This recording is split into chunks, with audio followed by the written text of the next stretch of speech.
Eastern Weekly, northeastern Benton and Henry counties. At 3:20 p.m., severe thunderstorms were located along a line extending from near Linville to near Palmersville to near Cottage Grove to near Roughton, moving northeast at 35 miles per hour. Hazard, ping-pong ball-sized hail and 60 miles per hour wind gusts. This is a radar-indicated threat. Impact, people and animals outdoors will be injured. Expect hail damage to roofs, siding, windows, and vehicles. Expect wind damage to roofs, siding, and trees.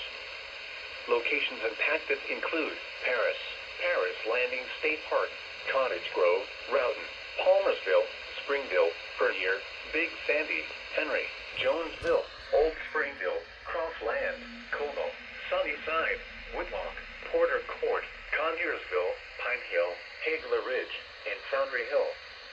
Repeating, a severe thunderstorm warning remains in effect until 4:15 p.m. for the following counties in Tennessee: Henry and Weakley.